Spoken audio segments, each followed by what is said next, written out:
اور برائی پھیلے گی۔ لیکن اگر یہ کہا جائے کہ انصار اللہ کو آج کل سچائی کی طرف توجہ دینی چاہیے، تو یہ ایک اچھا پہلو ہے اور اس سے لوگ سبق لیں گے۔ یہ چند چیزیں ان مسائل کے حل کے لیے 2-3 حل جو سامنے آئے تھے وہ بھی میں پیش کر دیتا ہوں۔ ایک تو یہ تھا کہ یہ ساری گزارشات میری انتظامیہ سے ہے، ربی صاحب اور صدر صاحب سے، کہ اگر ممکن ہو تو بچوں کے اذان اور تکبیر پر ڈیوٹی لگائی جائے، یعنی نماز سینٹر میں کچھ ہفتے کے لیے ہفتہ وار ڈیوٹیاں لگائی جائیں کہ فلاں بچے نے آج نماز اذان دینی ہے، فلاں نے تکبیر کہنی ہے، تو اس سے بھی بچوں میں نماز کی طرف توجہ جو ہے وہ بڑھے گی۔ اسی طرح اگر احباب جماعت کی نمازوں پر ڈیوٹی لگا دی جائے امامت کے لیے چند لوگوں کی، تو اس سے بھی بہرحال سستیاں دور ہونے کا امکان ہے کہ اگر اس کی ایک پورا ہفتہ فلاں نماز پر بھائی آپ نے نماز پڑھانی ہے، فلاں میں آپ نے پڑھانی ہے، تو اس طرح بھی ایک مل بیٹھ کر ہم اس کا حل نکال سکتے ہیں۔ اور باقی جو ہے وہ مضبوط رابطہ عہدیداروں کا آپس میں بہت ضروری ہے، خاص کر عہدیداروں کا باقی جماعت کے ساتھ۔ جب آپ کا مضبوط رابطہ ہوگا تو آپ نماز کا کہیں گے تو وہ مانے گا بھی، لیکن اگر آپ نے صرف اس کو نماز کا ہی کہنے کے لیے فون کیا ہے تو وہ شاید سیکنڈ کال آپ کی نہ اٹھائے۔ تو اس وجہ سے ہمیں ذاتی تعلقات اور آپس میں رابطے جو ہے وہ بڑھانے چاہیے۔ وقت بہت ہمارا آگے نکل گیا ہے، فقہی مسائل پر مبنی سوال ابھی رہتے ہیں۔ اس میں ایک ویڈیو تھی، میں اپنے صدر صاحب سے گزارش کروں گا، اجازت چاہوں گا کہ ویڈیو کے بجائے اگر ہم نبی صاحب کے سوال لے لیں۔ جی، تو میں نبی صاحب سے درخواست کروں گا کہ نبی صاحب یہ مختصراً طور پر فقہی مسائل جو ہیں وہ ٹو دی پوائنٹ آپ اس کے اوپر روشنی ڈال دیں۔ ایک مسئلہ سامنے یہ آیا تھا کہ عمومی طور پر امام صلاۃ کی طرف سے جب کوئی غلطی سرزد ہو جاتی ہے نماز میں، تو اس غلطی کا جو مرد حضرات ہیں ان کو تو علم ہو جاتا ہے، لیکن لجنہ کی طرف جو ہے وہ کافی کنفیوژن پیدا ہو جاتی ہے۔ عمومی طور پر دیکھا گیا ہے کہ لجنہ کی طرف اس کا میسج صحیح کرنے نہیں ہوتا کہ یہاں پر رکوع تھا، رکوع نہیں دیا گیا، یا کوئی بھی ایسی مسٹیک ہوئی، تو وہ اس کا کیا حل ہے۔ دوسرا یہ ہے کہ جب سجدہ سہو کیا جاتا ہے تو اس وقت بھی عورتیں چونکہ ایک الگ حال میں ہوتی ہیں تو ان کو نظر نہیں آ رہے ہوتے مرد، تو اس وجہ سے وہ بہرحال ان کی نماز خراب ہو رہی ہوتی ہے۔ تو کیا اس کا ایک سوال یہ تھا کہ کیا امام صلاۃ جو ہے وہ سلام پھیرنے کے بعد سجدہ سہو کا اعلان کرے اور اس کے بعد سجدہ سہو کرے، تو یہ ٹھیک ہے یا اور کوئی اس کا حل؟ غلطی کا جو ہے نشاندہی وہ نماز کے دوران ہو گئی ہے اور امام صلاۃ کو پتہ چل گیا ہے تو سجدہ سہو اسلام سے پہلے ہی ہوتا ہے، وگرنہ اگر غلطی کا نشاندہی امام صلاۃ کو نہیں پتہ چلا یا پیچھے سے سبحان اللہ نہیں کہا گیا یا آواز نہیں پہنچی اور وہ مداوع نہیں ہوا تو وہ سلام پھیر چکا ہے، نماز ختم ہو چکی ہے۔ سجدہ صاحب کہہ کے اللہ اکبر کہہ کے سجدے میں جایا جا سکتا ہے، اس میں کوئی حرج کی بات نہیں ہے، لیکن نماز کے دوران جو سجدہ صاحب اس کا تو اعلان اس طرح سے نہیں کیا جاتا ہے۔ لیکن وہ ایک ویسے تو انڈرسٹوڈ سی بات ہے کہ جب امام قاعدہ قاعدے میں بیٹھتا ہے سارا وہ سب کچھ پڑھتا ہے، وہ تسبیحات اور درود شریف اور دعائیں پرانی دعائیں جو پڑھتا ہے، اس کے بعد جو اللہ اکبر کہتا ہے، تو عمومی طور پہ وہ ایک تو یہ ہوتا بہت کم ہے، دوسرا یہ ہے کہ وہ سجدہ صاحب ہی ہوتا ہے۔ ہاں یہ ہے کہ اس طریقہ کار کو ایک دفعہ جماعت میں بتا دینا چاہیے کہ یہ سجدہ صاحب کا طریقہ کار ہے، یہ اس طرح سے ادا کیا جاتا ہے۔ بعض دفعہ لوگوں کو یہ غلطی ہوتی ہے کہ وہ دوسرے سجدہ صاحب کے بعد دوبارہ سے اتحیات شروع کر دیتے ہیں، اور تو اس کے بعد اتحیات میں سلام ہوتا ہے اور سجدہ صاحب میں پڑھتے کیا ہے، اس میں استغفار ہی کرتے ہیں اور تو کچھ نہیں پڑھتے، استغفار کرتے ہیں، غلطی ہو گئی اللہ تعالیٰ معاف فرمائے۔ تو یہ دونوں طریقے ہیں سجدہ صاحب کے، لیکن آپ اس میں لجنہ کے حوالے سے یا دوسرے ہال میں جو ان کو کس طرح سے کیا جا سکتا ہے وہ تو اسی طرح ہی ہیں، تمام جگہوں پہ اس طرح ہی ہوتا ہے کہ کوئی ایسا مسئلہ کوئی اعلان کا سجدہ صاحب کو میں نے کبھی دیکھا نہیں، نہ ہی جو ہے وہ اس طرح سے قریب المسیح کے اس میں کبھی دیکھا ہے یا لندن وغیرہ میں۔ تو آئی گیس وہ یہ ایشو تو ہے، آنسروں کے زمانے میں تو ہال سیپریٹ تو نہیں تھے، وہ عورتیں پچھلی صفوں میں ہوتی تھیں، تقلیوں میں ہوتے تھے گیپ سے، وہ اس لحاظ سے، لیکن وہ ان کی نماز کی ویسی ہی حالت ایسی ہوتی تھی کہ ان کو پتہ ہی نہیں چلتا تھا کہ اگلا کیا کر رہا ہے، سائڈ والا کیا کر رہا ہے، تو وہ اس طرح ہی ہے۔ لیکن باہر نماز ان کی کنفیوژن ہو بھی ہے تو نماز بھی قبول ہو جاتی ہے، کیونکہ وہ امام صلاۃ کے پیچھے ہوتے ہیں تو وہ اگر کوئی کنفیوژن ہو بھی ہے تو مکمل ہو جاتی ہے. جیسے کہ اگر آپ سورہ فاتحہ کے بعد شامل ہوتے ہیں تو آپ کی حرکت ہو جاتی ہے اور سورہ فاتحہ جو ہے امام کی شامل ہو جاتی ہے. جی جزاکم اللہ خیر جزا. باقی سوال میں اس وقت چھوڑ رہا ہوں، ہم ان شاء اللہ اگلے پروگرام میں ان سوالات کو رکھیں گے. ایک سوال یہ ہے کہ باجماعت نماز کے دوران کئی دفعہ یہ ہوتا ہے کہ ایک صف جو ہے وہ مکمل ہو چکی ہوتی ہے اور پیچھے سے ایک سنگل آدمی آتا ہے، اس کو کیا کرنا چاہیے؟ کیا اس کو پچھلی صف میں اکیلا کھڑا ہو کے نماز پڑھنی چاہیے یا اس کا کیا فقہی لحاظ سے اس کا کیا حال ہے؟ اس بارے میں جو فقہ احمدیہ میں بات لکھی ہے وہ یہی ہے کہ وہ آگے سے آ کے اگلے صف کے اس کو ہلکا سا تھپکی دے اور وہ پیچھے ہو جائے اور وہ بعد میں سب اکٹھی ہو جائے. لیکن جو موجودہ حضور کا میں نے خود سنا ہوا ہے، آپ نے اس سے اتفاق نہیں کیا، اسے فرمایا کہ اس میں تحقیق کریں. ایک بندے کی نماز کے پیچھے آپ 20 سے 25 لوگوں کی نماز خراب کرتے ہیں. جب وہ ایک بندہ پیچھے ہوتا ہے اور سارے پھر ہلتے ہیں اور اکٹھے ہوتے ہیں تو وہ جو فقہ احمدیہ میں لکھا ہے میں نے بتا دیا. حضور کی اس بات سے مجھے یہ لگا تھا کہ ایک سنگل آدمی کی پھر اس طرح سے اس کو اکیلے کھڑے ہو جانا چاہیے، نماز پڑھ لینی چاہیے. لیکن اگین وہ معاملہ ہے کہ جو اس کا جو کنکریٹ آنسر ہے ویسے میرے سامنے نہیں ہے، میں نے دوبارہ اس کے بعد نہیں پڑھا. لیکن ہاں یہ میں نے ضرور سنا ہوا ضرورت ہے کہ وہ یہ طریقہ کار اس کو چیک کرنا چاہیے کہ کیا کیونکہ ابھی تو یہاں پر تمہاری چھوٹی صف ہے، لیکن اگر آپ بڑی مسجد میں چلیں گے، سارا بیت الفتوح ہے یا اور مولوی کی مسجد ہے یا مالویوں کی ہے یا گوتم برگ کی ہے، تو اگر صف 40 بندوں کی ہے، آپ نے ایک بندے کو نکالا ہے تو وہ 40 کے 40 کی نماز جو ہے وہ نماز اس سے وہ توجہ بڑھتی ہے. اگر آپ کو سائڈ والا اس نے نہیں دیکھا تو وہ اس کو ہاتھ مارتا ہے کہ گیپ پورا کرو، تو وہ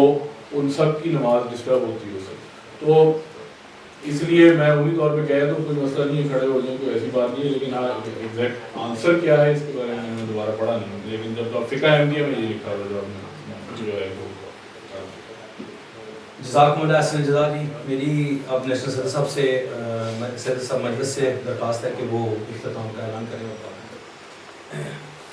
جزاک اللہ. تمام حاضرین کا بہت شکریہ. جزاک اللہ. آخر میں ایک ہمارے دوست جو ہیں ایک نئے ناصر جو ہیں ہمارے مجلس میں شامل ہوئے ہیں، تو اس میں درخواست کروں گا. I would like invite to the مکرم ریسپیکٹڈ عبدالرزاق صاحب, please come to the stage to introduce yourself. Please come to the stage. Introduction. Thank you.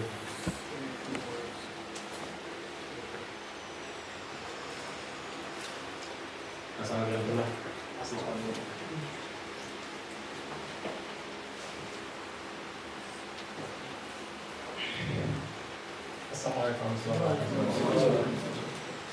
My name is Abdulrazak Omari Lawli. I am from Nigeria. I arrived to Finland in March 20 this year.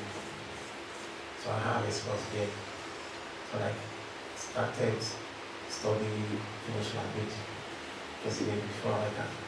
continue studying my PhD. I have already completed my PhD in Nigeria. So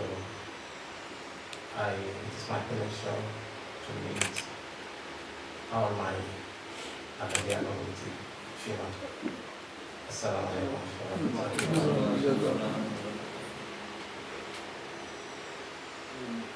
Jazakallah. May Allah be happy with you. Jazakallah. میں درخواست ہے محترم national صاحب سے کہ اس کو وقت میں بارے کیا ہمارے اور اپنے دعا بارے.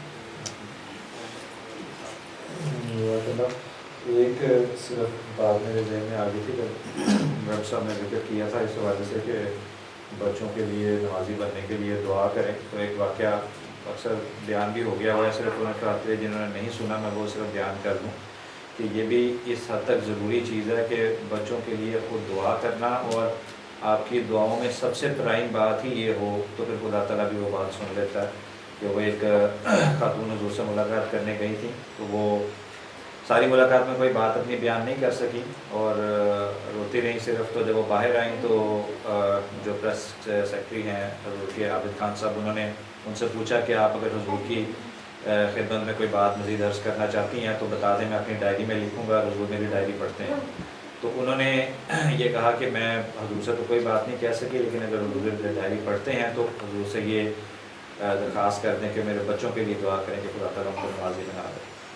تو انہوں نے یہ بات لکھ دی، اور اگلے دن کا انہوں نے واقعہ یہ بتایا کہ میں جب حضور کے پاس دوبارہ وہ ڈائری واپس لینے گیا، رات کو انہوں نے حضور کو دے دی تھی، تو کہتے کہ حضور نے وہ میں ڈائری پڑھ رہا تھا تو حضور نے بیان فرمایا کہ یہ تقریباً مجھے گھنٹہ ڈیڑھ لگا ہے اس ڈائری کو پڑھنے میں، اور کہتے جب میں وہ پڑھتے پڑھتے اس چیز کے اوپر آیا تو اس میں حضور نے ریمارک سے لکھے ہوئے تھے کہ میں اس عورت کے لیے ساری رات دعا کرتا رہا ہوں اس کے بچوں کے لیے، تو اس کو ضرور دے دیں۔ کہتے کہ حضور نے پھر آنکھ اٹھا کے مجھے یہ بات دوبارہ بتائی کہ میں نے اس کی یہ بات پڑھی تو اس کے بعد ساری رات میں اس عورت کے بچوں کے لیے دعا کرتا رہا ہوں، تو اس کو ضرور یہ میری بات پہنچا دیں۔ تو بات کہنے کا مقصد یہ ہے کہ جب ہماری دعاؤں میں پرائم بات یہ ہوگی کہ ہمارے بچے جو ہیں وہ نمازی بن جائیں، تو پھر خلیفہ وقت کے سامنے بھی ہماری یہی دعا ہوگی، اور خلیفہ وقت جس کے بچوں کے لیے دعا کر دیں تو اس کے بارے میں آرے ہوئے ہیں انشاءاللہ۔ جزاک اللہ۔ اب دعا کر دیں۔